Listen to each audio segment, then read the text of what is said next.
So welcome back guys. आज फिर से एक और चैप्टर लेके आ गया हूँ मैं, क्योंकि मेरा फिर से पेपर है 7 सितंबर को। ठीक है, तो एक्सक्रीटरी प्रोडक्ट और एनसीईआरटी वाला है, सिंपल सा। ठीक है, ऐसा कुछ है नहीं। और ये थोड़ा सा बैनर वैनर बनाया था, बताना कैसा लग रहा था मैं। ओके, सब्सक्राइब लाइक वाइक कर देना। ठीक है, अब एक ऐसे ही मैं टर्म पढ़ रहा था बायोलॉजी पे, तो होम्योस्टेसिस करके क्या था। सो आई थॉट मैं ऐसे ही मज़े मज़े में लिख लूँ। सो होम्योस्टैसिस क्या होता है? बस एक maintenance of stable internal environment, मतलब बाहर कुछ भी चल रहा हो, अंदर सेम कंडीशन होनी चाहिए, that's it. Okay, excretory products and it's elimination, फलाना ढमकाना पड़ना है अपने को।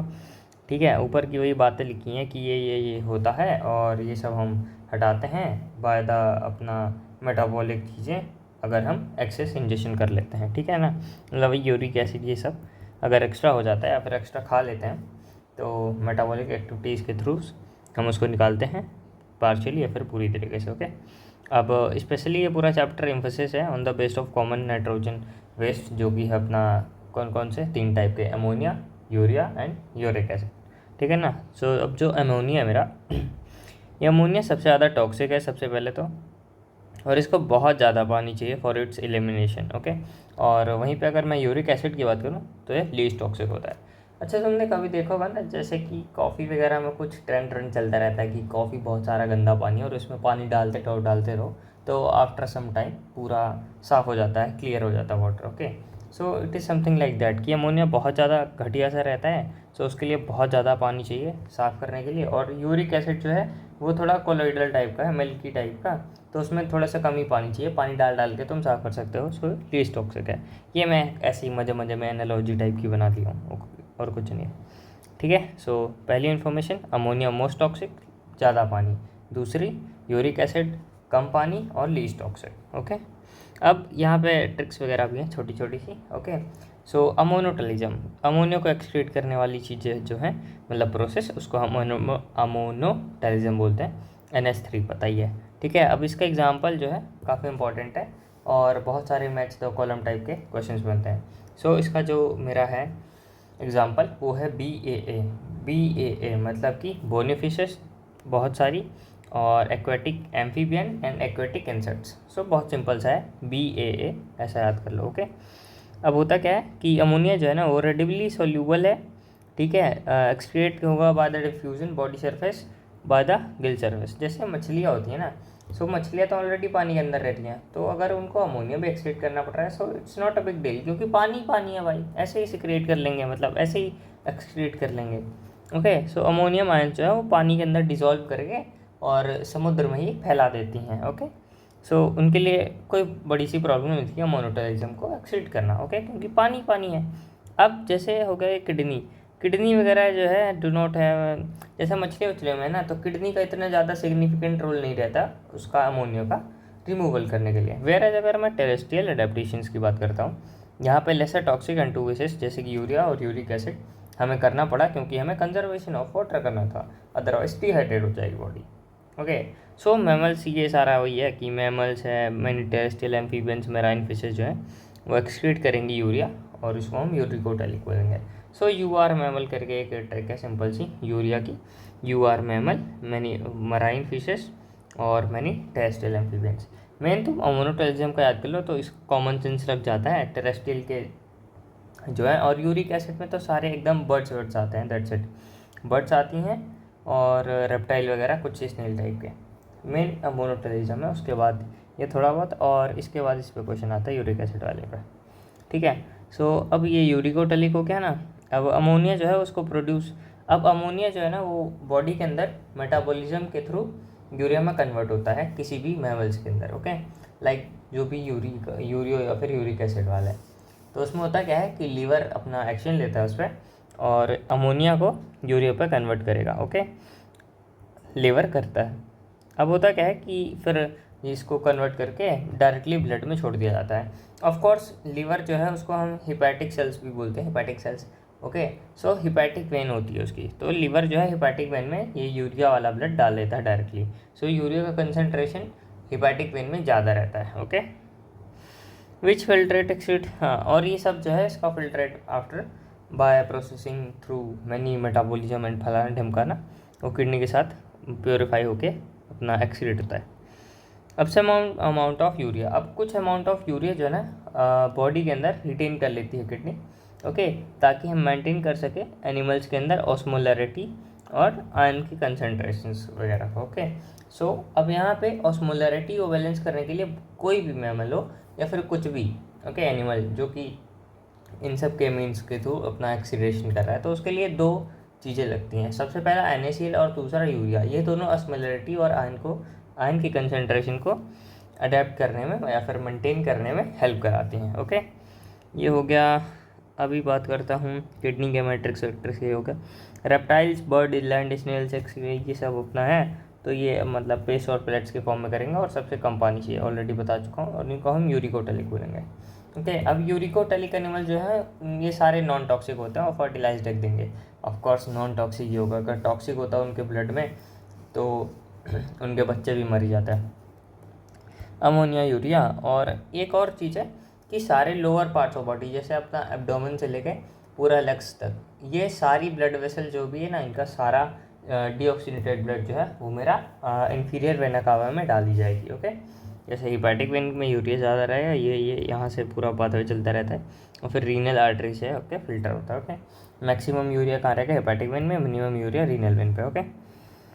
अब आते हैं यहाँ पे सर्वे कंडक्ट किया भाई एनिमल किंगडम पे, बहुत सारे वैरायटी के स्ट्रक्चर्स मिल गए हैं मेरे को। तो अब जैसे मोस्टली मतलब सारे इनवर्टिब्रेट्स जो हैं उनमें सिंपल ट्यूब्यूलर अपना एक फॉर्म मिल जाता है, ठीक है ना, और वर्टिब्रेट्स में एक कॉम्प्लेक्स ट्यूब्यूलर ऑर्गन है जिसको हम किडनी नाम देते हैं, ओके। अब ये जो सिंपल ट्यूब्यूलर वाला स्ट्रक्चर है इसको हम प्रोटोनेफ्रिडिया या फिर फ्लेम सेल भी बोलते हैं, गॉट इट।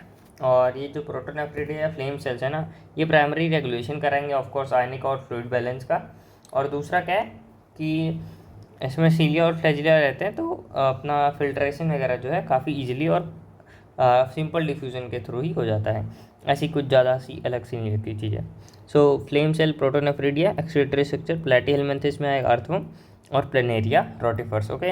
अब जैसे कुछ एनेलिडा हो गए, सिफाइलोकॉर्डेट्स, इनमें एम्फियोक्सिस नाम का एक्सक्रीटरी स्ट्रक्चर रहता है, ओके।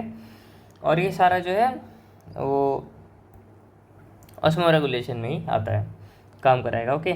अब नेफ्रीडिया जो है ना, नेफ्रीडिया मेरे को देखने को मिलेगा एनेलिडा और अर्थवर्म्स में, okay. Protonephridia, flame cell, platyhelminthes, earthworm, planaria, rotifers, annelid, cephalochordata में एम्फियोक्सिस, ओके। अब आर्थ्रोपोडा में अपना 3 टाइप का है।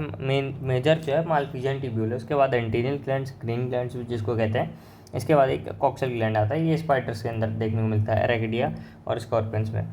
मालफिजियन ट्यूब्यूल अपना कॉकरोच वगैरह बहुत सारे मोस्ट इंसेक्ट्स में इंक्लूडिंग कॉकरोच। मालफिजियन क्या है? ट्यूब्यूल के स्ट्रक्चर है, दैट्स इट, सिंपल सा। और N2 वेस्ट में अपना ऑस्मो रेगुलेशन, सारे एक्सक्रीटरी स्ट्रक्चर हो या फिर ऑर्गन हो, ऑस्मोलैरिटी और आयन का कंसनट्रेशन बैलेंस बनाने में हेल्प करेंगे। ये दोनों जो हैं अपने ग्रीन और एंटीरियल ग्लैंड्स, ये परफॉर्म करेंगे वही फंक्शंस लाइक क्रस्टेशियन और प्रॉन्स। सो ये हो गया अपना। और एनिमल किंगडम के कुछ और इसके साथ मिक्स कर देते हैं क्वेश्चन, तो वो भी है कि ये काइनोडर्मेटा में अपना एब्सेंट रहता है एक्सक्रीटरी सिस्टम, बहुत सारा क्वेश्चन आता है इससे, ठीक है ना। तो वाटर वेस्कुलर सिस्टम वो यूज़ करते हैं इंस्टेड ऑफ एक्सक्रीटरी सिस्टम या फिर कोई भी ऑर्गन। हेमिकोडर्टा में प्रोबियोसिस ग्लैंड रहेगा, वर्टिब्रेटा में किडनी ट्यूबुलर एक कॉम्प्लेक्स स्ट्रक्चर है, ऑर्गन है। ह्यूमन किडनी की बात करता हूँ। ह्यूमन किडनी में वही है कि पेयर ऑफ किडनी है, यूरेटर्स है पेयर में, यूरिनरी ब्लेडर एक है, यूरेथ्रा भी एक है, लाल भूरी कलर की बीन शाइप मतलब राजमा की शक्ल की होंगी। और ये इसका जो है सिचुएशन वो अपना T12 से L3 मतलब कि सबसे लास्ट वाली थोरेसिक बोन और लंबर वाली थर्ड की वर्टिब्रे के पास रहेगी। और कहाँ पे होगी? Dorsal side. डॉर्सल मतलब कि पीछे वाला area, okay, like spinal cord वाला area, that is dorsal, okay. और एब्डोमिनल कैविटी पे रहेगा, ओके। सो लाइक जस्ट तुम्हारा जहाँ पे रिबकेज वाला सारा एंड हो रहा है ना, सो जस्ट उसी के पीछे जो स्पेस है वहीं पे देखने को मिलेगी, ओके। अब किडनी का जो शकल सूरत है, लेंथ वाइज से 10 से 12 अपना लेंथ रहेगी सेंटीमीटर में, 5 से 7 अपना विड्थ रहेगी, और 2 से 3 थिकनेस, ओके, चौड़ाई। लंबाई 10 से 12, चौड़ाई मेरी 5 से 7 और मोटाई मेरी 2 से 3, ओके। मल्टीप्लाई भी कर सकते हो अपना, 2 + 3 होता है 5, 5 से 7 और 5 5 डबल कर दोगे तो ऐसा, ठीक है ना, 2 3 5 हो गया और 5 5 10 हो गया ऐसा। ओके, सो ऐसा थोड़ा ऑप्शन एलिमिनेशन में हेल्प हो जाएगी। अब इसका एवरेज वेट 120 से 170 ग्राम रहेगा। सेंटर पे एक इनर कॉनकेव साइड लाइक का सरफेस रहता है केव का, ओके, कॉनकेव, उसको हम नॉच कहते हैं और इसी को हाइलम भी कहते हैं। ओके, मतलब एक नॉच रहता है तो वहाँ पे उसको हम हाइलम कह रहे हैं, that's it. Okay, concave shape रहेगा, ऑफ कोर्स कॉन्वेक्स हो जाएगा तो फिर ऐसे वेंस कैसे जाएंगे उसके अंदर, सिंपल सी बात है। ओके, हाइलम है और वेसल जो भी है वो हाइलम्स के थ्रू ही एंटर करती है, यूरेटर, ब्लड वेसल्स वगैरह। इनर टू हाइलम, हाइलम के जस्ट अंदर एक ब्रॉड फनल शेप्ड का शेप है जिसको हम रीनल पेल्विस बोलेंगे और ये प्रोजेक्शन कॉल्ड कैलेक्स कहेंगे उसको। ओके, आउटर लेयर जो रहती है किडनी की कैप्सूल रहती है, आउटर ये मेडुला ओब्लिक्वा, और इसको 2 पार्ट पे है, मेडुलरी वो पिरामिड और कॉर्टेक्स के साथ, और ये सब है। ओके, अभी एक बार इधर भी देख लेते हैं। सो ये नॉच है, इसी के अंदर जा रही है। ये डायग्राम लेवल करने के लिए आ सकता है। सो ये नीली वाली इन्फीरियर वेना कावा है और ये मेरा पेल्विस है। लाइक अगर ये मेरा हाइलम है, लाइक इट इज़, अगर मेरा हाइलम है सो जस्ट इसी के थोड़ा अंदर पे पेल्विस मिल रहा है। Okay, renal pelvis.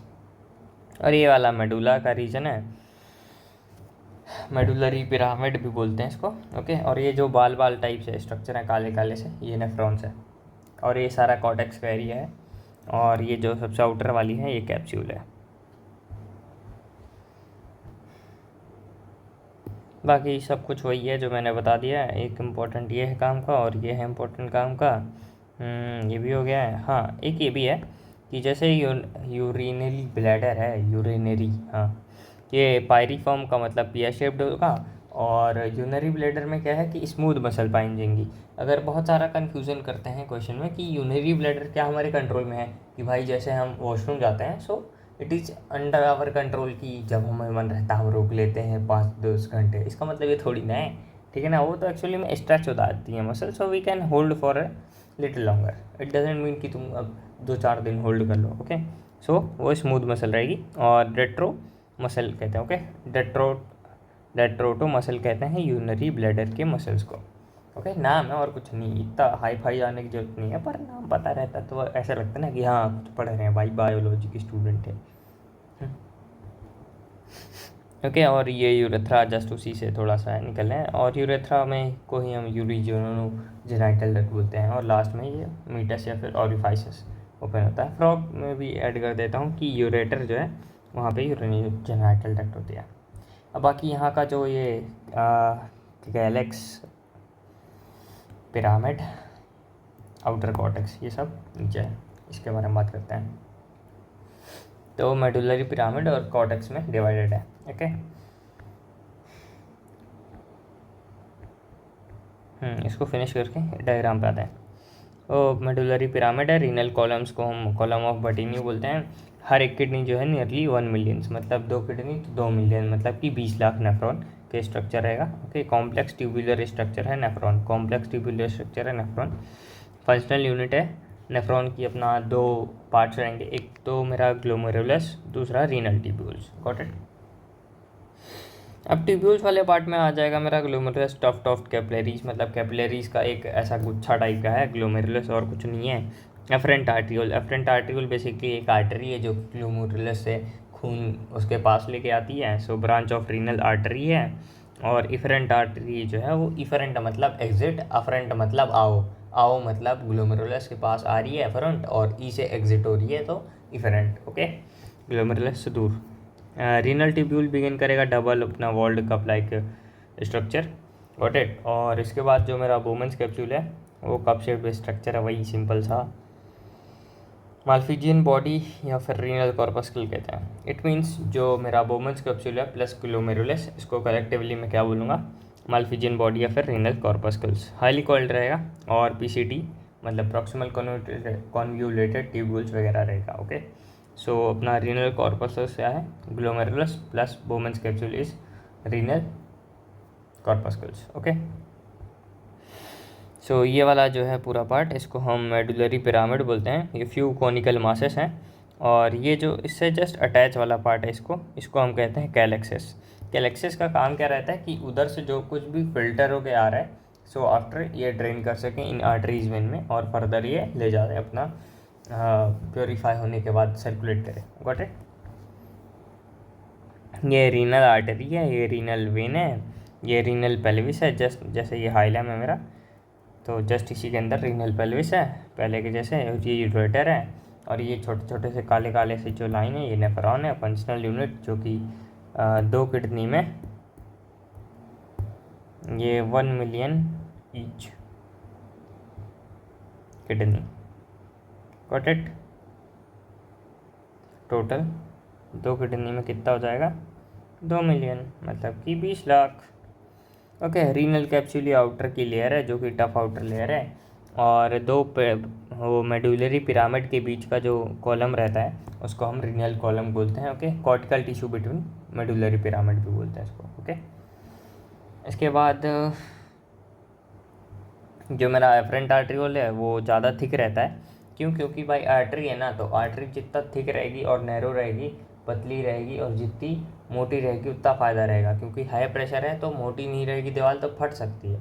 सो इसीलिए एफरेंट आर्टरियोल जो खून लेके आ रही है वो मोटी रहती है कंपेयर टू इफरेंट एग्जिट वाली। ओके। सबसे पहला पॉइंट तो ये हो गया।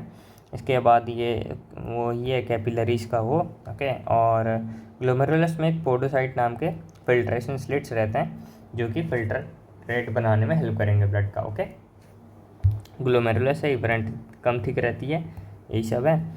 और पेरिट्यूब्यूलर की कैपिलरी के नेटवर्क भी रहते हैं around around. So it is like कि बोवेंस कैप्सूल है अपना, सब कुछ नेफ्रॉन का स्ट्रक्चर है उसमें। अब ये सब तो हो रहा है, अब ये तो खून से को प्योरीफाई करके फिल्ट्रेट कर रहा है, बट इनका जो एक्सक्रीटरी है, लाइक जैसे दिल है ना मेरा, वो तो सबको खून पहुंचा रहा है, बट उसके लिए कौन खून देगा? दिल को खून कौन देता है?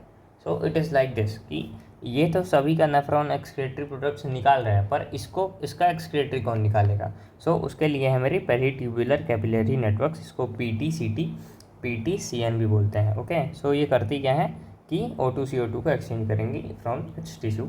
ओके। सिंपल डिफ्यूजन से। ग्लोमेरुलस वुमेन्स कैप्सूल जो हो रीनल कैप्सूल माल्फिजियन बॉडी रहता है। ओके। सब कुछ हो गया है। Good good. ये वही स्ट्रक्चर है सिंपल सा। ये फ्रंट है, ये फ्रंट है, ये CT है, मतलब कलेक्टिंग डक्ट है। ये ऊपर वाली PCT रहती है, नीचे वाली DCT रहती है, और वासा रेक्टा के पैरेलल रहती है। ये सब आगे आएगा। अब आते हैं इसके बाद हेनलेस लूप रहता है, next descending part of ascending limb और डिसेंडिंग लिम्ब होता है लूप ऑफ हेनले का। Okay. Another high coil tubular region जो है उसको हम DCT या फिर डिस्टल कन्वोल्यूटेड ट्यूब्यूल्स बोलते हैं। ओके। स्ट्रेट ट्यूब रहती है, ये कलेक्टिंग डक्ट वगैरह भी इसको हम बोलते हैं। ओके। जब DCT बहुत सारी नेफ्रॉन्स की ओपन होती हैं एक स्ट्रेट ट्यूब पे, तो उसको हम क्या बोलते हैं? कलेक्टिंग डक्ट, जो कि कन्वर्स करती है रीनल पेल्विस पे मेडुलरी पिरामिड इनटू कैलेक्सिस, और फिर वो ले जाएगी बाहर। ओके। अब माल्फिजियन कॉर्पस्कल्स, PCT DCT नेफ्रॉन, ये सब अपना कॉर्टिकल रीजन्स पे प्रेजेंट रहते हैं। लूप ऑफ हेनले जो है वो डीप इनटू मेडुला।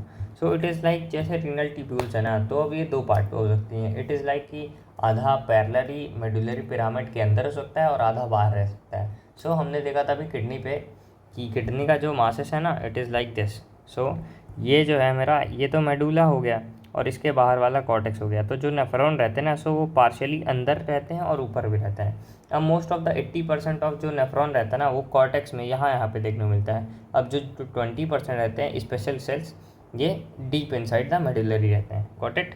ओके। सो वही लिखा है यहाँ पे कि deep into the medullary. Okay. और ये डीप वाले जो है इसको हम JG सेल्स भी बोलते हैं। इन मेजोरिटी जो है लूप ऑफ हेनले जो है छोटा रहता है किसका?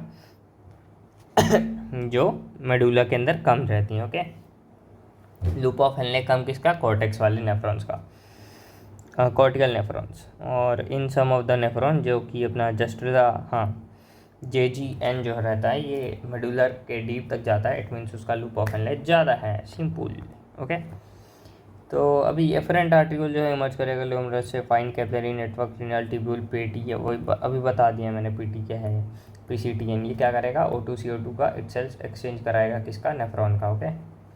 और वासा रेक्टा इज एब्सेंट रहेगी और हाईली रिड्यूस रहेगी कॉर्टिकल नेफ्रॉन्स में। इट मीन्स कि जेजी सेल में अपना वासा रेक्टा प्रेजेंट रहेगी और उसमें नहीं रहेगी। जो वासा रेक्टा है वो यू शेप्ड है, यू शेप्ड, वासा रेक्टा यू शेप्ड, वासा रेक्टा यू शेप्ड, ओके।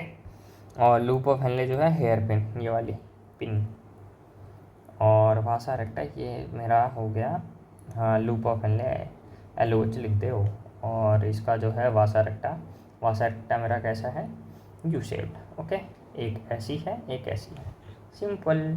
हाँ अभी एक ऐसा क्विक रिव्यू टाइप का है, टाइप्स ऑफ नेफ्रॉन अभी दो, एक कॉर्टिकल रहता है, एक जी वाला नेफ्रॉन रहेगा, ठीक है। 80% ऑफ वो है कॉर्टिकल रहेगा, उनका LOH शॉर्ट रहता है, हेयर पिन शेप्ड का, एक्सटेंट लिटिल करेगा मेडुलर के अंदर, ओके। PTCN जो है इसमें प्रेजेंट रहेगी, ऑफ कोर्स सबका एक्सक्रिएशन कराना ज़रूरी है, एक्सक्रिएशन नहीं मतलब सिंपल डिफ्यूजन से वेस्ट निकालना।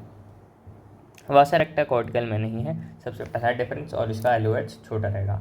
जेजी सेल का क्या है मेजर डिफरेंस, LOH बड़ा रहेगा, मेडुला के अंदर रहेगा बीच में, मतलब अंदर डिपिट, ओके। यहाँ पे मैं लिख ही देता हूँ। सो ये मेडुला वाला है, अरे भाई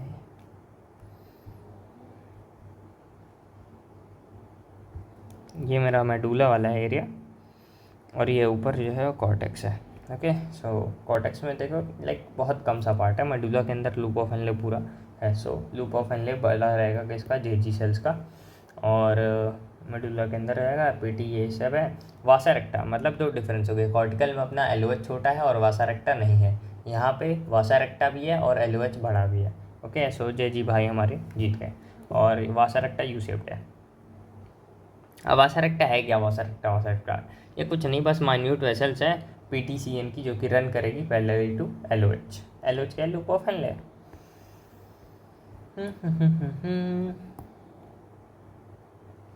अब आते हैं यूरिन के फॉर्मेशन पे, कैसे कैसे यूरिन बनता है एंड ऑल, ओके। ज़्यादा नहीं है, बहुत थोड़ा सा है, ओके। कहाँ गया formation of urine, okay. Actually मैं थोड़ा सा,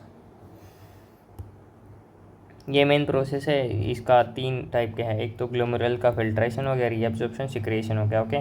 सो ग्लोमेरुल का फिल्ट्रेशन क्या है, फिल्ट्रेशन से हमें नाम से ही पता लग रहा है कि फिल्ट्रेट होगा ब्लड, ओके। सो ब्लड का फिल्टर हो गया।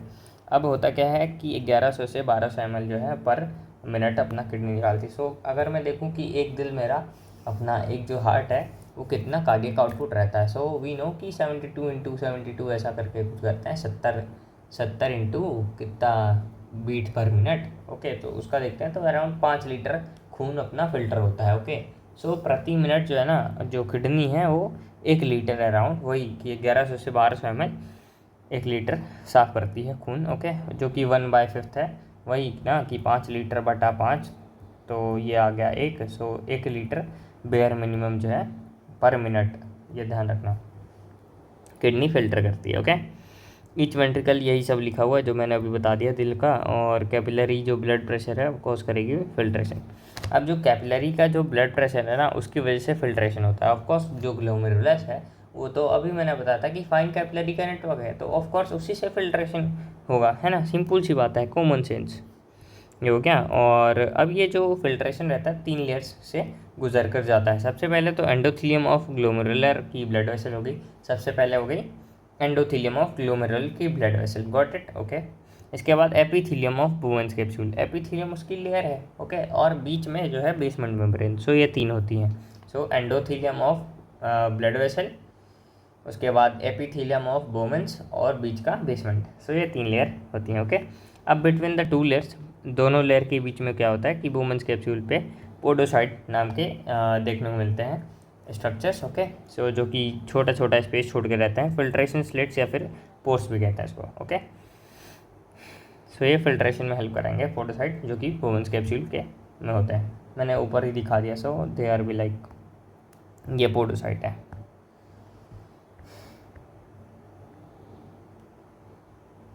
ठीक है। ये हो गया, ये हो गया। अब ये इम्पोर्टेंट है, ठीक है। ऑलमोस्ट ऑल कॉन्स्टिट्यूशन जो है वो like plasma except protein, so plasma के में एक्सेप्ट प्रोटीन्स जो pass on to Bowman's capsule है, सब कुछ होगा, देयरफॉर इसको हम अल्ट्रा फिल्ट्रेशन कहेंगे। अब जो खून का फिल्ट्रेट है ना, सो प्लाज्मा में प्रोटीन छोड़ के सारा प्लाज्मा जो है वो फिल्टर होता है, सो उसी को हम अल्ट्रा फिल्ट्रेशन कहते हैं। Okay,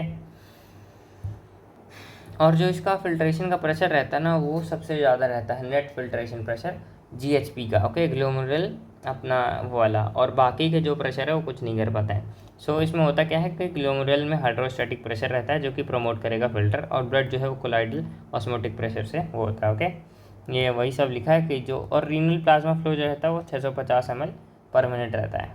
got it. फिल्ट्रेट जो है वो प्लाज्मा विदाउट प्लाज्मा प्रोटीन रहेगा, और ब्लड से अगर कोई फार्मूला बनाना चाहे सो ब्लड माइनस सारा ये सब। ओके, प्लाज्मा का content,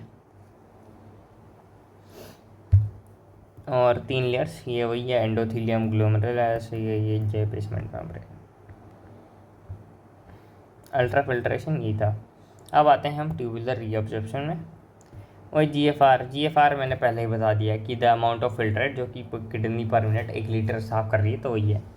okay, so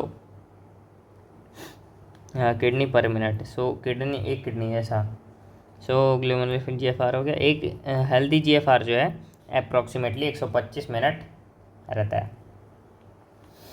it means 180 litre per day. अगर जस्ट इमेजिन ग्लोमेरुलर फिल्ट्रेशन के बाद अगर रीअब्जॉर्प्शन और सिक्रिएशन ये सब ना होता, सो ये क्या हो रहा होता कि लाइक 180 लीटर प्रतिदिन तुम यूरिन कर रहे होते। इट इज़ लाइक घर में जो अपनी हज़ार लीटर की टंकियाँ रहती हैं। सो कैन यू इमेजिन भाई, 180 लीटर प्रतिदिन अगर कोई सूसू जाने लगे भाई, उसका तो क्या ही हाल होगा। और इसी कंडीशन को यूरेसिस भी कहते हैं, diuresis. Okay okay okay, nice. So 125 ml per minute, so 180 litre urine भाई, कि क्या बात कर रहा हूँ मैं। हाँ, किडनी जो है बिल्ट इन मैकेनिज्म रहता है, उसके अंदर regulation of filtration rate, G cells होते हैं, ये सारा ये जो भी है ये GFR को नॉर्मल करने के लिए ये सब बहुत अच्छी सी बातें लिखी हुई हैं। अब होता क्या है, मैंने जेजी नेफ्रॉन्स के बारे में बताया था। सो उसमें होता क्या है कि जेजी जो अपैरेटस रहता है वो रहता है, सो स्पेशल सेंसिटिव रीजन्स रहते हैं जो कि सेलुलरली मॉडिफाइड हो जाएंगे किसका, DCT का, मतलब डिस्टल कॉन्वोल्यूटेड ट्यूब्यूल्स का और एफरेंट आर्ट्रियोल्स का। लोकेशन जो है जहाँ पे भी DCT और एफरेंट आर्ट्रियोल कॉन्टैक्ट कर रहा है, मिल रहे हैं भाई बहन के साथ, तो वहाँ पे GFR जो है वो एक्टिव हो रहा है। इट मीन्स जेजी सेल्स जो हैं वो रिलीज़ करेंगे रेनिन, जो कि स्टिमुलेट करेगा ग्लोमेरुलर ब्लड फ्लो को, और देर बाय GFR जो है बैक टू नॉर्मल हो जाएगा। इट मीन्स अगर बहुत ज़्यादा हो गया है GFR, तो उसको हम रेगुलेट करा सकते हैं ब्लड प्रेशर को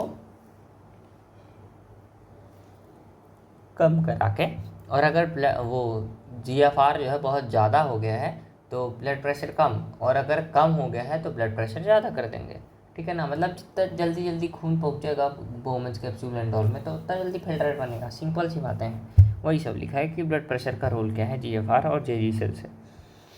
ओके, फिल्ट्रेट पर डे जो है 100 लीटर, तो और बट जो हम यूरिन पास करते हैं ना 1.5 लीटर्स रहता है। सो नियरली 99% ऑफ ये जो है वो सब कुछ हम रीअब्जॉर्ब करेंगे बाय द रीनल ट्यूब्यूल्स, जिसको हम रीअब्जॉर्प्शन भी बोलते हैं। और अब रीअब्जॉर्प्शन में होता क्या है, ट्यूबुलर रीअब्जॉर्प्शन में सबसे पहली बात ये सिलेक्टिव रहेगा। पर डे फिल्ट्रेट 180 लीटर रहता है, जिसमें हम यूरिन कंसनट्रेट मतलब निकालते हैं बाद में 1 लीटर से 1.5। फिल्ट्रेट जो है रीनल ट्यूब्यूल से एब्जॉर्ब करती है, और ब्लड ये पेरिटोनियल नेटवर्क वगैरह से 99% अपना रीनल ट्यूब्यूल से एब्जॉर्ब होगा बाय बोथ पैसिव और एक्टिव मीन्स। ओके, अब ग्लूकोज अमाइनो एसिड और जो सोडियम आइंस है ना, उसको हम एक्टिवली करते हैं कि इसको हमको लेना ही लेना पड़ेगा, एनर्जी लगा के चूसते हैं वापस, और N2 जैसे होता है उसको हम पैसिवली अपना रिक्वायर कर लेते हैं, और वाटर जो है वो पैसिवली आ ही जाता है। सोडियम NaCl के साथ हमेशा पानी अपने साथ आ जाता है। ओके, सो ऑस्मोसिस के थ्रू वाटर आ जाएगा और N2 पैसिव आ जाएगा, और जो एसेंशियल न्यूट्रिएंट्स वगैरह हैं वो एक्टिव ट्रांसपोर्ट जाएंगे रीअब्जॉर्प्शन, और 99% सब कुछ हो जाता है।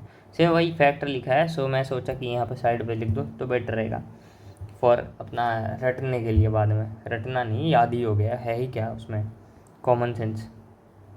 ठीक है ना, वही ये सब सेगमेंट ऑफ नेफ्रॉन। रीअब्जॉर्प्शन जो है वो passively initially segment of nephron रहेगा। ओके, अब ट्यूबुलर सिक्रेशन जो सब्सटेंस लाइक H+ अमोनिया ये सब फिल्ट्रेट जो है ये सब भी रहता है। ओके, ट्यूबुलर सिक्रेशन क्या करता है, एक important step of urine formation है जो कि हेल्प करेगा वही अगेन आयनिक और एसिडिक बैलेंस करने में। तो 3 प्रोसेस, अल्ट्रा फिल्ट्रेशन, सिक्रिएशन, नहीं ultra filtration, reabsorption, secretion.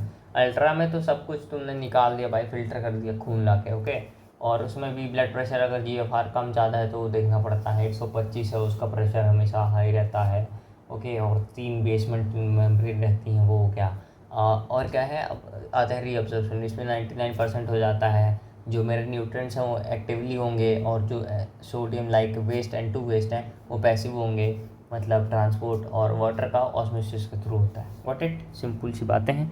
Tubular secretion में क्या रहता है कि हम सिक्रेट करते हैं इसमें सारे टाइप्स के आयंस और N2, ओके, फिल्ट्रेट से, और जो PCT और DCT से हम कलेक्टिंग ग्रेड से अपना एब्जॉर्ब करते हैं जो हमारे काम की चीज़ बचती है, लाइक वाटर ही मोस्टली एब्जॉर्ब होता है उसमें भी, ओके। मेंटेन करेगा अपना आयनिक वही सब बैलेंस वगैरह। और क्या है PCT वगैरह, PCT में होता क्या है कि ये मेरी सिंपल सी है, हमने PCT ये सिंपल स्क्वैमस का एक ट्रिक पढ़ा था कि नहीं ये तो सिंपल स्क्वैमस का नहीं है, ये है जर्म टपन डॉग कब, ओके। सो ये क्यूबॉइडल का है। क्यूबॉइडल में जर्म मतलब जर्मिनल एपिथेलियम, टपन मतलब ट्यूबुलर पार्ट्स ऑफ नेफ्रॉन, ये सारे PCT वगैरह जो है PCT DCT ये मेरे किससे होंगे, क्यूबॉइडल के, ओके। ब्रश बॉर्डर रहेंगी और रीअब्जॉर्प्शन नियरली 70 से 80% ऑफ इलेक्ट्रोलाइट, और ये सब रीअब्जॉर्व होगा, हेल्प करेगा वही pH बैलेंस में, सिलेक्टिव सिक्रिएशन कराएगा आयंस का और अमोनिया का, ओके। लूप्स ऑफ हेनले का क्या है, रीअब्जॉर्प्शन इसमें मिनिमम रहता है असेंडिंग लिम्ब पे, डिसेंडिंग लिम्ब पे अपना वो permeable to water, impermeable to electrolyte, इसका भी ऊपर जुगाड़ किया है मैंने, डोंट वरी, फैक्ट ही है पूरे, तो इतना परेशान नहीं होना है। कंसनट्रेशन टू फिल्ट्रेटेड, ये ascending limb is this and impermeable to water allow the transport of electrolytes actively passively, okay. ये सब कुछ लिखा हुआ है वही कि कंसनट्रेशन फिल्ट्रेट होता है पास अपवर्ड और it gets diluted due to the passage of electrolytes और मेडुलरी फ्लूइड, ओके। DCT की अगर बात करता हूँ तो कंडीशनल रीअब्जॉर्प्शन होगा ऑफ Na पॉजिटिव और water takes in this segment. So DCT जो है it is capable of reabsorption of HCO3 negative and selective secretion जो रहता है हाइड्रोजन का पोटेशियम आयन का NH3 मेंटेन करेगा अपना बैलेंस वगैरह, तो पोटेशियम बैलेंस ये सब होता है, गॉट इट। अब कलेक्टिंग ड्रग का क्या काम रहता है कि एक्सटेंड करेगी कॉर्टेक्स की किडनी से रीनल वही इनर मेडुला वाले पार्ट पे, लार्ज अमाउंट ऑफ वाटर जो है वो एब्जॉर्ब होगा बाय द अपना कलेक्टिंग ड्रग फ्रॉम द रीजन, और यहाँ पे कंसनट्रेशन यूरिन बनता है। सो कंसनट्रेटेड यूरिन प्रोड्यूस्ड कहाँ हो जाता है, सो वो हो जाएगा मेरा कलेक्टिंग डक्ट, और स्टार्ट कहाँ से होता है वो हो जाएगा DCT, गॉट इट। वही ये सिंपल सी बात है, मेंटेन करेगा pH का बैलेंस, आयनिक बैलेंस, ये सब। अब काम की बात है जो पेपर में डायरेक्ट काम आएगा।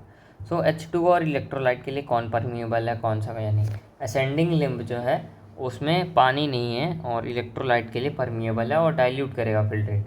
डिसेंडिंग लिम्ब जो है लाइक अपना पानी वाला, डिसेंडिंग जो है उसमें पानी तो एब्जॉर्ब करेगा बट इलेक्ट्रोलाइट नहीं करेगा और ये हाइपरटोनिक बना देगा, ओके। और ये डिसेंडिंग लूप का फलने है। डिसेंडिंग का मतलब होता है गिरना, और हमें पता है पानी हमेशा गिरता है, मतलब इट लाइक ग्रेविटी की वजह से, तो ये ऐसा ही मेरा सिंपल सा ट्रिक टाइप का है। डिसेंडिंग के लिए पानी गिरता है मतलब कि डिसेंडिंग हो गया, और पानी मतलब वाटर, तो वाटर के लिए परमिएबल है और डिसेंडिंग में इम्परमिएबल फॉर इलेक्ट्रोलाइट। और जस्ट उसी का उल्टा कर दूंगा असेंडिंग में, असेंडिंग में पानी हमेशा गिरता है मतलब कि असेंडिंग है तो पानी नहीं गिरेगा, इट मीन्स क्या कि असेंडिंग में H2 इम्परमिएबल है वेयर एज इलेक्ट्रोलाइट परमिएबल है, गॉट इट। और फिल्ट्रेट को अपना डाइल्यूट करता है, गॉट इट। पानी गिरता है सो पानी अलाउ हो जाएगा, वाटर डिसेंडिंग मतलब गिरना होता है, और इलेक्ट्रोलाइट जो है इम्परमिएबल हो जाएगा, गॉट इट। सो ये वाला हो गया काम। और बाकी ये छोटा सा डायग्राम है, ये बहुत इंपॉर्टेंट है सारे फंक्शंस के लिए। सबसे पहले PCT ब्रश बॉर्डर सिंपल वाला सरफेस एरिया बढ़ा देगा, रीअब्जॉर्प्शन का 100% सारा कुछ हो जाएगा, और इलेक्ट्रोलाइट्स वगैरह जैसे पानी वानी जो है 70 to 80% रीअब्जॉर्ब कर लेंगे with the help of also with bicarbonate ion, okay. ये सब अपना उसमें काम आता था ब्रीदिंग वाले में। अब सिक्रिएट करेगा क्या PCT, वही आयंस जो कि हमारे काम का नहीं है, गॉट इट। अब जैसे PCT और DCT में वो तो नहीं है, DCT में है, सो DCT में क्या होता है, एक असेंडिंग लिम्ब है, एक डिसेंडिंग लिम्ब है लूप ऑफ हेनले का, गॉट इट। सो उसमें क्या है कि इम्परमेबल टू वाटर रहेगा डिसेंडिंग, असेंडिंग वाला इम्परमेबल टू वाटर रहेगा, परमेबल टू इलेक्ट्रोलाइट, डाइल्यूट करेगा फिल्टर को। डिसेंडिंग जो है परमेबल रहेगा पानी के लिए, इम्परमेबल रहेगा पानी के लिए, परमेबल रहेगा, और इम्परमेबल रहेगा फॉर अपना इलेक्ट्रोलाइट NaCl वगैरह, ओके, कंसनट्रेट करेगा हाइपोटोनिक, गॉट इट। सिंपल सी बातें हैं। LOH में मिनिमम रीअब्जॉर्प्शन और मैक्सिमम रीअब्जॉर्प्शन कहाँ हुआ, PCT मतलब proximal convoluted tubules, got it. Simple सी बातें हैं, ये सब हो गया। अब DCT में क्या होता है, DCT बहुत ज़्यादा हेल्पफुल है मेरा, जो कि कंडीशनल रीअब्जॉर्प्शन कराएगी। अब DCT जब मिलता है एफरेंट आर्टिकल के साथ तो जस्टाग्लोमेरुलर apparatus नाम की चीज़ें बनाता है, ओके। जो दोनों जो है जब कॉन्टैक्ट आ जाएंगे एफरेंट और ये DCT, तब JGA बनेगा, गॉट इट। अब सिग्रीगेशन क्या है, आयन का बाहर निकलना इनटू DCT, ओके। रीअब्जॉर्प्शन क्या है, सारा इंपॉर्टेंट चीज़ है रीअब्जॉर्ब करना, ओके। अब ये कंडीशनल होता है, अगर तुम्हारे बॉडी में बहुत ज़्यादा है तो इतना रीअब्जॉर्ब नहीं कराएगा, बट फिर अगर बहुत कम हो गया है, लाइक डायरिया वारिया हो गया किसी को, सो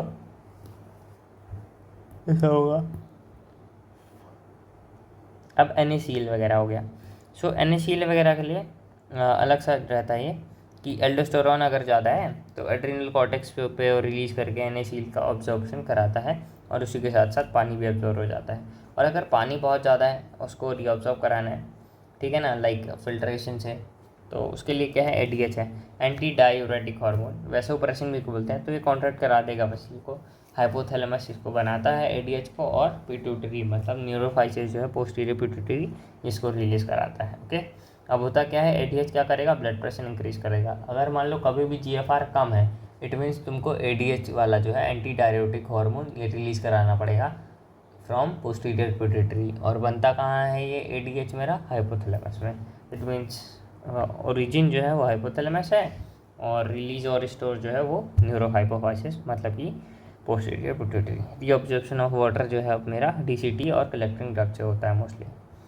अब कलेक्टिंग डक्ट क्या कराती है, वही कॉर्टेक्स मेडुला वाला, सिक्रीजेशन सारे आयंस के होंगे, रीअब्जॉर्प्शन पानी का हो जाएगा और कंसनट्रेट कर देगा यूरिन कलेक्टिंग डक्ट पे, अलाउ करेगा द पासेज ऑफ वही छोटा सा ऑस्मोलैरिटी के लिए यूरिया थोड़ा सा बचा के रखेगा, और NaCl मेंटेनेंस कराता है अपना आयनिक pH बैलेंस को। ये वाला सारा पार्ट हो गया, अगेन रिवाइज भी करा दिया विद द ट्रिक्स। अब आते हैं मैकेनिज्म ऑफ कंसनट्रेटर, मतलब कैसे कंसनट्रेट करेंगे फिल्ट्रेट को, गॉट इट।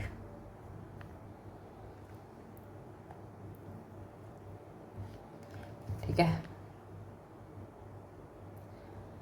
अभी ये काम की चीज़ें कर लेते हैं पहले, फिर इंग्लिश पे जाएंगे। सो एबिलिटी टू है यही अपना कंसनट्रेशन के लिए, फिल्ट्रेट को कंसनट्रेट करके कंसनट्रेटेड यूरिन बनाएगा। हेनलेस लूप वासरेक्टा का बहुत ज़्यादा इंपॉर्टेंट रहता है कंसनट्रेशन यूरिन बनाने के लिए, और कलेक्टिंग डक्ट पे होता है, और लूप ऑफ हेनले पे, गॉट इट। अब फ्लो फिल्ट्रेट जो रहता है LOH का, वो अपोजिट डायरेक्शन मतलब काउंटर करंट रहता है। काउंटर मतलब कि अपोजिट, करंट मतलब कि फ्लो ऑफ अपना फिल्ट्रेट, ओके। सो काउंटर करंट एक दूसरे का अपोजिट जो है ब्लड फ्लो करेगा, मतलब फिल्ट्रेट फ्लो करेगा, got it. Counter current flow इसीलिए लिखा है, बोथ द अपोजिट। वासरेक्टा जस्ट उसी के पहले ही चलेगी, और LOH, ओके। वासरेक्टा क्या थी, माइन्यूट वेसिकल्स थे, वैसाई ऊपर लिखा था, वेसल्स थी माइन्यूट छोटी छोटी सी, कहाँ गया, हाँ ये माइन्यूट वेसल्स थी PCT की, जो कि अपना लिटरली चल रहा है। और ये सब एक दूसरे का अपोजिट चलेंगी, हाउ द ब्लड NaCl जो है वो रहता है, और यूरिया जो है वो थोड़ा सा रिटेन करते हैं ताकि ऑस्मोलैरिटी का अपना बचा सकें, ओके। मैमल्स के पास एबिलिटी है अपना कंसनट्रेटेड यूरिन करने के लिए, उसके लिए काम जो करते हैं वो LOH है, मतलब लूप ऑफ हेनले और वासरेक्टा सिग्निफिकेंट रोल करेंगे। सिग्निफिकेंट इनसिग्निफिकेंट कर देगा तो गलत हो जाएगा, इसलिए ध्यान देना, सिग्निफिकेंट रोल करेगा। फ्लो ऑफ फिल्ट्रेट जो है वो दोनों का अपोजिट डायरेक्शन पे रहता है। काउंटर करंट इसलिए बोलते हैं, जो ब्लड रहेगा दोनों लूप में वासरेक्टा इस काउंटर करंट पैटर्न में, ओके। वासरेक्टा पे अगर मान लो राइट से लेफ्ट जा रही है, सो उसी का जस्ट अपोजिट हो जाएगा मेरा लूप ऑफ हेनले के अंदर, ओके। अब ये ऑस्मोलैरिटी पोस्मोलैरिटी है, इसमें तुमको कुछ नहीं मानना है। ऑस्मोलैरिटी क्या है कि द अमाउंट ऑफ सॉल्यूट जो है वो कितना घुला हुआ है और कितना वो नहीं हो सकता। सो ऑस्मोसिस मेरे को पता है higher concentration to lower concentration होता है। सो अगर जहाँ पे भी लोअर कंसनट्रेशन है तो वहाँ पे जो हायर कंसनट्रेशन वाली चीज़ें हैं वो आ जाएंगी। इट मीन्स कहीं पे पैसा ही पैसा है और कहीं पे पैसा नहीं है, तो जहाँ पे पैसा ही पैसा है वहाँ से उठ के 4-5 पैसा इधर आ जाएगा। गॉट इट, सिंपल सी बातें हैं। सो यही है ऑस्मोल ओस्मोल का। सो जहाँ पे कम पैसा है मतलब 300 है, सो यहाँ पे कम अपना ऑस्मोल मतलब कि सोल्यूट का अमाउंट कम है, और यहाँ पे सोल्यूट का अमाउंट ज़्यादा है 1200 ऑस्मोल। ऑस्मोल क्या है? ऑस्मोल मतलब ऑस्मोसिस प्रति लीटर टाइप का। Got it. तो वहाँ पे ज़्यादा हो जाएगा, मतलब कि यहाँ पे सॉल्यूट का अमाउंट क्या होगा? ज़्यादा होगा। इट मीन्स क्या? वाटर रिअब्जॉर्ब ज़्यादा होगा और वाटर अपने साथ ही आ जाएगा NaCl के साथ। Got it. अब ग्रेडियंट को मेंटेन करने के लिए NaCl और यूरिया लगता है, वही अपना ऑस्मोलैरिटी को और आयन के बैलेंस को। NaCl जो है वो ट्रांसपोर्ट करेगा bye the ascending loop of Henley, exchange करेगा डिसेंडिंग लूप से। NaCl जो है इंटरस्टिशियम पे लौटता है बाय द, ओके ये अच्छा क्वेश्चन है। NaCl जो है वो रिटर्न करेगा इंटरस्टिशियन पे by the ascending portion of vasa recta. Got it. Ascending मतलब कि जो ऊपर वाला चढ़ रहा था। वेरी सिमिलरली जो small amount of urea enter करेगा थिक सेगमेंट पे असेंडिंग वाले लूप ऑफ हेनले पे, ताकि वो अपना ट्रांसपोर्ट बैक कर सके interstitium of collecting tubule. It means जो मेरा असेंडिंग लिम्ब है ना लूप ऑफ हेनले का, उस पर हमेशा थोड़ा सा यूरिया पड़ा ही रहना चाहिए। किसमें? Ascending limb of loop of Henle. यहाँ पे मैं ऐड कर देता हूँ wait. Like ascending loop of Henle पे ना थोड़ा सा यूरिया ऑलवेज प्रेजेंट रहेगा ऑस्मोलैरिटी के लिए।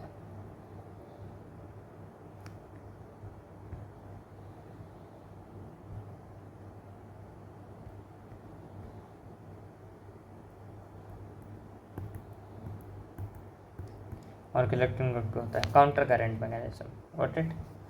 अब होता क्या है कि जो फील्ड रेट है 180 लीटर मतलब प्रतिदिन, उसको हम क्या करेंगे कि 4 टाइम्स मोर कंसनट्रेटेड बनाते हैं। लाइक 180 से सीधा अपना 1 से 1.5 लीटर कर रहे हैं, तो बहुत ज़्यादा कंसनट्रेट करते हैं यूरिन को। NaCl यूरिया जो है अपना काम करेगा। लॉन्गर लूप ऑफ हेनले जो है वो मेरा कंसनट्रेशन ऑफ यूरिन इंक्रीज करा देता है, मतलब लूप ऑफ हेनले में ज़्यादा से ज़्यादा अपना वाटर रीअब्सॉर्ब होगा, मतलब कि कंसनट्रेशन सॉल्यूट बढ़ेगा। Okay got it. अब कॉर्टेक्स पे जैसे जैसे हम नीचे जाते हैं वो कॉर्टेक्स से मेडुलर रीजन पे वो होता है। सो ऑस्मोलैरिटी जो है कॉर्टेक्स से मेडुलर रीजन पे हमेशा बढ़ेगी। सॉलिड टिश्यू का नंबर बढ़ रहा है मतलब डेंस हो रहा है, तो उससे हो जाता है कंसनट्रेटेड यूरिन। और H2 का फ्लूइड जो है वो higher concentration to lower concentration होता है। सो मेडुला से आउटसाइड, और एक सो मेडुला से बाहर निकलता है पानी। ठीक है, क्यों? क्योंकि पानी का भाई कम है वहाँ पे, सिंपल सी बात है। मेडुला वाले रीजन में, पिरामिड वाले रीजन पे काफ़ी ज़्यादा डेंस है सॉल्यूट के पार्टिकल्स, तो वहाँ से बाहर आते हैं। इट मीन्स पानी निकलता है, सिंपल। ठीक है, बाकी इतना टफ पे क्वेश्चन आएगा नहीं, बस तुमको इतना ही पूछ लेंगे ज़्यादा से ज़्यादा ऑस्मोल। ठीक है, और यूरिन कितना टाइम कंसनट्रेशन है, 2 काम क्या है। ये बहुत रेयर है क्वेश्चन कि ये तुमसे पूछे ऑस्मोलैरिटी में कौन सा कहाँ से कैसे होता है। सो ऑस्मोसिस पता है, वही कॉन्सेप्ट चिपका देना है उसमें को। ये सारा अपना कचड़ा है थोड़ा सा। वासारेक्टा जस्ट इसी के पहले यहाँ पे होनी चाहिए, लाइक ऐसे होनी चाहिए, तो उसने डायग्राम में ऐसे दिखा रखा है। तो इतना बॉदर मत करना, साफ सुथरा लगे इसलिए बनाया होता है। मेडुलर डिस्ट्रीब्यूशन इजी पैसेज जो है अपना ट्यूब्यूल से करेगा यूरिन वगैरह, और ये सब हो जाएगा। सिंपल सी बातें हैं। ये वही यहाँ पर लिखा हुआ 4 टाइम्स कंसनट्रेट करेगा 180 लीटर GFR वाला, 125 लीटर प्रति टाइम्स, और पूरे दिन में 180। रेगुलेशन ऑफ किडनी के फंक्शन, हाइपोथैलेमस दिल के सेल्स और JGA के थ्रू हम और हार्मोनल फीडबैक मैकेनिज्म यूज़ करते हैं। अभी मैंने ये सब अच्छे से लिख दिया ताकि ज़्यादा समझ में आए। अगर मान लो तुमने बहुत ज़्यादा फ्लूइड का लॉस कर दिया बॉडी से, सो वहाँ पे होगा क्या कि ब्लड का लॉस हो जाएगा, ब्लड का प्रेशर कम हो जाएगा और GFR भी कम हो जाएगा। तो यहाँ पे करना क्या है, कंसनट्रेशन ऑफ यूरिन कराना है। इट मीन्स रीअब्जॉर्प्शन ज़्यादा कराना है। तो होगा क्या यहाँ पे कि अपना ब्लड प्रेशर इंक्रीज़ कराने के लिए ADH हाइपोथैलेमस से मैं रिलीज़ कराऊंगा। ओके, और उससे मेरा ADH बढ़ेगा तो ब्लड प्रेशर बढ़ जाएगा, मतलब कि GFR बढ़ जाएगा, तो नॉर्मल कंडीशन आ जाएगी और कंसनट्रेटेड हो जाएगा यूरिन। अब वाटर का रीअब्जॉर्प्शन वही DCT और कलेक्टिंग जर्ट से कराऊंगा और डायूरेसिस से बचाऊंगा। डायूरेसिस क्या है कि पानी का जर्ट से ज़्यादा वॉशरूम पे जाना। इट मीन्स यूरिन में पानी का कंटेंट और न्यूट्रिएंट्स का कंटेंट ज़्यादा होना, इस डायूरेसिस। ओके, अब दूसरा क्या है कि जस्टा ग्लोमेरुलर एपेराटस कैसे काम करेगा इस पर। अब इसको हम रेनिन एंजियोटेंसिन मैकेनिज्म या फिर रास मैकेनिज्म भी कह देते हैं। अगर जीएफआर मतलब कि जीएफआर मेरा कम है, अभी भी नहीं बढ़ा, ओके, सो जेजी सेल्स जो है वो मेरा जेजी क्या थे, एफरेंट आर्टिकल प्लस डीसीटी, ये दोनों जहाँ पे मिक्स हो रहे हैं, तो पॉइंट ऑफ वन जेजी जो है अपना रेनिन निकालेगा। रेनिन निकालने के बाद इनएक्टिव एंजियोटेंसिनोजन 1 को उसको एंजाइम यूज़ करके 2 बनाएगा, एंजियोटेंसिनोजन 2। वहाँ से एल्डोस्टेरोन पे ये काम करेगा, हाइपोथैलेमस पे काम करेगा और वैसोकॉन्स्ट्रिक्टर पे काम करेगा। अब ये थर्स्ट के लिए रिस्पॉन्सिबल होता है हाइपोथैलेमस, एल्डोस्टेरोन के लिए वही कॉर्टेक्स वगैरह। सो डीसीटी पे एक्ट करेगा और पानी वानी निकालेगा। पानी निकालने पे क्या होता है कि जो मेरा सोडियम है उसके साथ पानी अपने आप आ जाता है। वैसोकॉन्स्ट्रिक्टर रहेगा तो बीपी बढ़ जाएगा, बीपी बढ़ेगा तो जीएफआर बैक टू नॉर्मल हो जाएगा। ओके, कंस्ट्रक्ट करके बीपी कर देंगे। अब अगर मान लो कि किसी ने पानी बहुत ज़्यादा ले लिया, अब मेरे को निकालना है कि डाइल्यूट करना है यूरिन, तो ब्लड वॉल्यूम उसका इंक्रीज रहेगा, बीपी ज़्यादा रहेगा, जीएफआर ज़्यादा रहेगा, तो मेरे को इसको ये सब कम या फिर नॉर्मल करना पड़ेगा। यहाँ पे होगा क्या, ऑस्मो रिसेप्टर ऑफ हो जाएंगे, इनहिबिट कर देगा एडीएच रिलीज को, डाइल्यूट करेगा यूरिन को। एडीएच कम नहीं निकलेगा तो अपने आप वो हो जाएगा, डाइल्यूट हो जाएगा। अब होता क्या है कि डायबिटीज़ इंसिपिडेस पे क्या होता है कि 15 से 20 लीटर तक यूरिन निकालता है एक पेशेंट। इट मीन्स कि जो उसका डायूरेसिस हो रहा है, ओके, और एडीएच जो है प्रॉपर फंक्शन नहीं कर रहा है। एडीएच जिस पे लेक होता है उसको डायबिटीज़ इंसिपिडेस हो जाती है। एक और है कि अगर बीपी बहुत ज़्यादा है, ब्लड फ्लो भी बहुत ज़्यादा है राइट एट्रियम पे, सो वहाँ पे एंटी नाइट्रियूरेटिक फैक्टर रहता है, फीड मैकेनिज्म, जो कि वैजो का डायलेशन कराता है और इनहिबिट करता है रास का मैकेनिज्म। इसको हम नाइट्रियूरेसिस भी बोलते हैं, वो रहता है। Okay, so release of anions in urine. Okay, ठीक है। सो ये सारी वही चीज़ें लिखी हैं। हाइपोथैलेमस ये चीज़ें दिल की बातें रहती हैं, ऑस्मो रिसेप्टर सेट करेगा, ब्लड का वॉल्यूम, अगर ये सब जो है कंसनट्रेशन रहता है। अगर एक्सेस फ्लूइड का लॉस हो गया है, मतलब ये सब कम है अगर, तो स्टिमुलेट करेगा एडीएच को हाइपोथैलेमस, एंटी डायरेटिक, और वैसोप्रेसिन भी कहते हैं इसको प्यार से।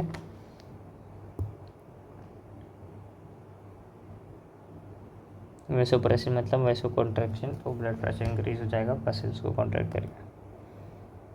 डायूरेसिस को बचाएगा, प्रिवेंट करेगा कॉन्स्ट्रक्टरी और ये सब। अगर ग्लोमेरुलर जीएफआर जो है वो कम हो गया है, जेजी सेल्स एक्ट करेंगे रेनिन पे, एंजियोटेंसिनोजन 1 आएगा, मतलब 1 से 2 बनेगा और 2 वाला एक्ट करेगा एडीएच के लिए, वैसोकॉन्स्ट्रिक्टर। कॉर्टेक्स पे एल्डोस्टेरोन निकालेगा, NA water distal part of tubule से इंक्रीज करेगा और ये सब हो जाएगा। ओके, अब इंक्रीज इन ब्लड फ्लो, अगर मान लो खून जट से ज़्यादा बढ़ गया तो उसमें आएगा एएनएफ, एट्रियल नाइट्रियोरेटिक फैक्टर, जो कि वैसो का डायलेशन करा के सब कुछ बैक टू नॉर्मल ला देगा रास को। ओके, चेक एंड बैलेंस कौन बनाता है रास पे, सो हो जाएगा एनएफ वाला, दैट मीन्स एट्रियल नाइट्रियोरेटिक फैक्टर। अब मैच्योरेशन भाई के क्या होता है, यूरिनरी ब्लैडर जो स्टोर करेगा वॉलंटरी सिग्नल्स को सीएनएस पे जाके हो जाएगा, इनिशिएट करेगा स्ट्रेचिंग ऑफ यूरिनरी ब्लैडर। अब ब्लैडर सीएनएस को एक्ट करेगा, सीएनएस से अपना मोटर मैसेज जाएगा। ओके, सीएनएस की जगह पेरिफेरल ऑटो ये सब वो सब करती है तो गलत हो जाएगा, सीएनएस पास करेगा मोटर को, सेंसरी को नहीं। इनिशिएट करेगा कॉन्ट्रैक्शन, ब्लैडर को यूरेथ्रल स्फिंक्टर से रिलीज करेगा और मैच्योरेशन हो जाएगा। और मैच्योरेशन रिफ्लेक्स भी इसी को बोलते हैं। 1 से 1.5 लीटर यूरिन निकलता है। यूरिन का जो है स्लाइटली एसिडिक नेचर रहेगा, पीएच 6 रहता है, ओडोर रहता है इसका ये लाइट येलो कलर की वाटरी फ्लूइड रहता है। 20 से 25 से 30 ग्राम ऑफ यूरिया हर एक ह्यूमन पर डे निकालता है। ओके, और अगर ग्लूकोज है यूरिन में, अगर ग्लूकोज है तो ग्लाइकोसोरिया वाली प्रॉब्लम हो जाती है, और कीटोन बॉडी है अगर यूरिन में तो उसको कोटोनोरिया मतलब कीटोनोरिया बोलते हैं, उसको हम डायबिटीज़ मेलाइटिस बोलते हैं। इंसिपिडेस क्या है कि एडीएच नहीं है, मेलाइटिस क्या है कि ग्लूकोज आ रहा है या फिर कीटोन बॉडी आ रही है। ये वही सब लिखा हुआ है। वॉलंटरी है, release of urine, maturation, urinary bladder अगर फील हो गया आप तो वो स्ट्रेच करेगा ब्लैडर को, सेंड करेगा सीएनएस पे, वॉलंटरी जो है मोटर को करेगा, ब्लैडर जो है अपना मसल्स कॉन्ट्रैक्ट करके रिलीज करा देगा स्पिंचर। और इसी को हम मैच्योरेशन रिफ्लेक्स बोलते हैं, सीएनएस से मोटर न्यूरॉन तक।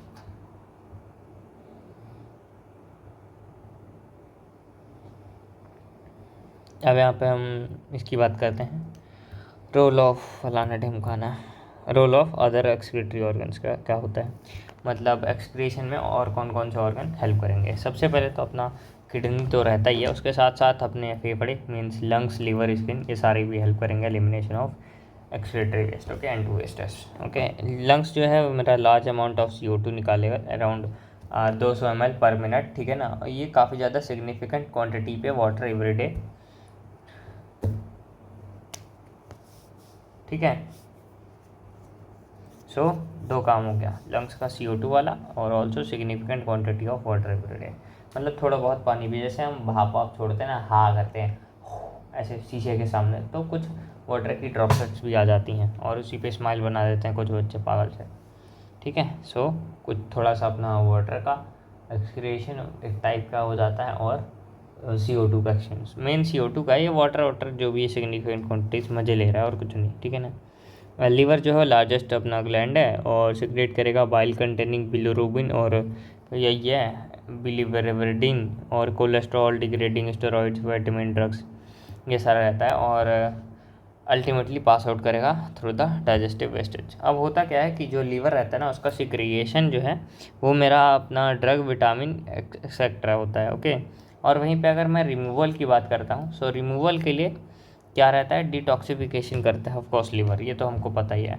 सो अब रिमूवल के लिए क्या करेगा, अल्टीमेटली सब कुछ डाइजेस्टिव वेस्टेज के थ्रू अपना रिमूव कराएगा मोस्ट ऑफ द सब्सटेंसेस जो भी हैं, ये सारी चीज़ें।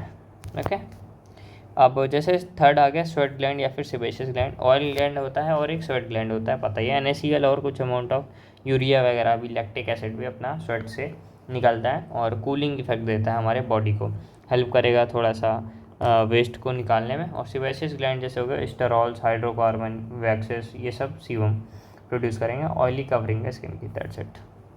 ओके, अब डिसऑर्डर की बात करते हैं। यूरेमिया आता है condition, accumulation of urea in blood is uraemia urea in blood. जैसे ऊपर आया था ना एक नाइट्रिल यूरेसिल, तो sodium ion urine. Okay, uraemia which is harmful. और अगर मान लो किसी का किडनी बेकार हो गया तो उसके बॉडी में यूरेमिया हो जाता है, उसको बचाने के लिए हम हीमोडायलिसिस करते हैं, मतलब आर्टिफिशियल किडनी भी बोलते हैं इसको। अब ब्लड को हम निकालते हैं कन्वीनियंट आर्टरी से, ऑलवेज आर्टरी से निकाला जाता है, क्यों, क्योंकि हाई प्रेशर से इजीली निकाल जाता है, कन्वीनियंट आर्टरी से निकालेगा। पंप करेगा डायलाइजिंग वाले फ्लूइड पे, जो कि एंटीकोगुलेंट के साथ, हेपेरिन के साथ डालते हैं, कौन सी ट्यूब में, सिफेलियन ट्यूब पे, जो कि कॉइल्ड रहती है। Got it. डायलाइजिंग फ्लूइड पे सब कुछ सेम रहता है कॉम्पोजिशन प्लाज्मा की तरह, एक्सेप्ट N2 वेस्टेज। सो N2 वेस्टेज जो है मेरा फिल्ट्रेट से या फिर ब्लड से वो डिफ्यूज़ कर जाती है, सिंपल डिफ्यूजन से सिफेलियन ट्यूब से, और ब्लड जो है प्योरीफाई हो जाता है। ओके, वही सब लिखा हुआ है। पैसा करेगा मॉलिक्यूल, सो कंसनट्रेशन ग्रेडियंट, सो क्लीन करेगा ब्लड थ्रू द वेन, एंटीपेरिन। और बाद में क्या है कि जब खून साफ हो जाता है तो वेन में हम वापस डाल देते हैं एंटी हेपेरिन डाल के। Got it. और यूरेमिक वाले पेशेंट जिसके बॉडी में यूरिया का एक्यूमुलेशन हो जाता है, उनके लिए तो भाई ये वरदान की तरह काम करता है। ओके, क्या, आर्टिफिशियल किडनी, जिसको हम डायलिसिस भी बोलते हैं। इवन डायलिसिस के लिए तो अब नौकरियां भी आ गई हैं। किडनी का ट्रांसप्लांटेशन, अगर मान लो भाई ये सब भी ना हो पा रहा है, एक्यूट हो गया है, एकदम से फेलियर हो गया है, तो किडनी का ट्रांसप्लांटेशन कराना पड़ जाता है। अल्टीमेट मेथड है correction of renal failures, but इसमें बहुत सारी प्रॉब्लम्स आती हैं। इम्यूनोसप्रेसेंट ज़िंदगी भर लेना पड़ता है और इवन छोटे छोटे बैक्टीरियाज भी इसको मार सकते हैं, क्योंकि इम्यून सिस्टम रिजेक्ट कर दिया। ओके, और ये सब लेते किसके साथ है, डोनर जो है वो रिश्तेदार होना चाहिए, बहुत क्लोज वाला, और रिजेक्शन का चांसेस कम हो जाता है इससे। ओके, इम्यून सिस्टम होस्ट पे अफेक्ट करता है। रीनल फेलियर क्या है, ऑक्सीलेट के अपना क्रिस्टल्स फॉर्म होना इन किडनी। और ग्लोमेरुलस नेफ्राइटिस क्या है, inflammation of glomeruli of kidney. Got it, simple सी बात है। अब कुछ एक्स्ट्रा पॉइंट्स है, जैसे ब्लड का ग्लूकोज जो है ना 180 मिलीग्राम होता है, मतलब 100 क्यूबिक में। ओके, सो फुल्ली रीऑब्जॉर्व हो जाएगा PCT से, फुल मतलब 80 से 120 मिलीग्राम होता है। यूरिया जो है 25 से 30 प्रतिदिन। यूरिन का आउटपुट 1.5 और लीटर। पीएच उसका होता है 6।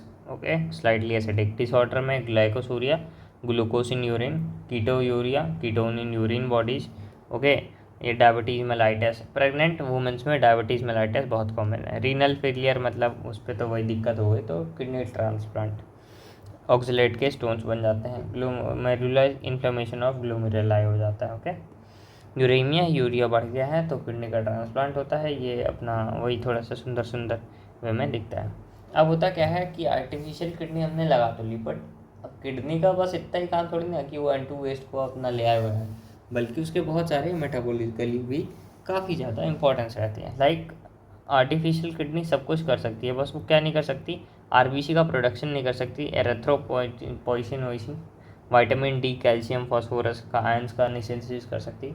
हेंस इसके ड्रॉप ऑफ हो जाते हैं डायलिसिस वाली मशीन्स के, जो कि एक्चुअल किडनी कर पाती है विटामिन डी का सिंथेसिस, हड्डियों का कैल्शियम को फास्फोरस का, और आरबीसी का प्रोडक्शन इंक्रीज कराने में। एंड समरी में ऐसा कुछ है नहीं स्पेशल सा, बट बस एक चीज़ है काम की, जो फिल्ट्रेशन जो है नॉन सेलेक्टिव प्रोसेस है। ओके, फिल्ट्रेशन में क्या होता है कि सब कुछ वो फिल्टर मार देती है। इट मीन्स 180 लीटर ऐसे थोड़ी ना बन रहा है वहाँ पे अल्ट्रा फिल्ट्रेशन पे। इसीलिए रीअब्जॉर्प्शन वाली प्रोसेस लानी पड़े, इसलिए जो फिल्ट्रेशन है वो नॉन सेलेक्टिव प्रोसेस है, वही है काम का। और तो सब कुछ वही नॉर्मल सी बातें हैं। और ये एक्टिव रीअब्जॉर्प्शन ऑफ सोडियम कहाँ पे, पीसीटी डीसीटी पे होता है। डीसीटी में एल्डोस्टेरोन से होगा, पीसीटी पे माइक्रोवेल है। सो पीसीटी को हम प्राइमरी अपना रोल देते हैं। रिमूवल ऑफ, अगर भाई किसी का तुमने पीसीटी ही निकाल दिया तो क्या होगा कि मोर डाइल्यूटेड यूरिन हो जाएगा, और कुछ नहीं होगा। Got it? क्योंकि पीसीटी पे ही तो सबको एब्सॉर्ब हो रहा था। So thank you so much guys, अपना ध्यान रखो, मज़े मारो।